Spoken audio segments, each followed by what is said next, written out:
Il Club Inner Wheel di Agrigento, retto da Patrizia Di Giovanni Vitellaro, ha organizzato un evento di condivisione sociale e ricreativa, animazione urbana, dedicato alla città. La serata si è svolta ieri sera al Parco di Alice, nel cuore del villaggio Mosè. Le socie presenti, i Rotaract, l'Interact hanno contribuito a rendere una serata speciale, fatta di sorrisi, giochi, buona musica e condivisione. Grandi applausi per il noto musicista Damiano Tarallo.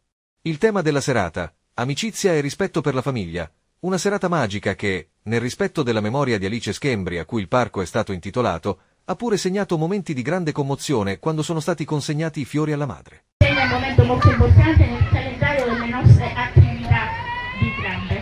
Il Club Inner Wheel.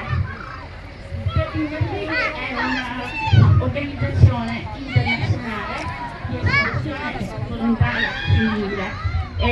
Nasce in Inghilterra nel 1924 con Margaret Golding si evolve in tutto il mondo. Oggi è un'organizzazione a livello mondiale e praticamente di cui noi siamo orgogliosi di fare parte. In Italia abbiamo 6 distretti in tutta l'Italia del Club Inner Wheel e 6.000 iscritti.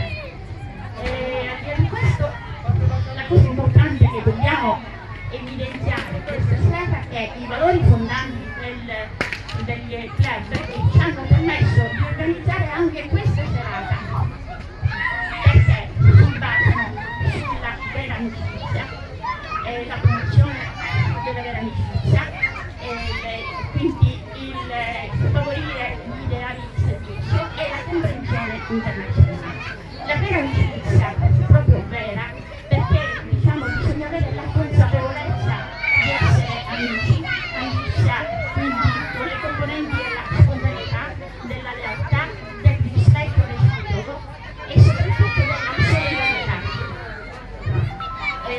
Quindi l'idea di servizio perché il nostro gruppo, il nostro club è animato con dedizione e con grande impegno al servizio della società, del territorio che ci circonda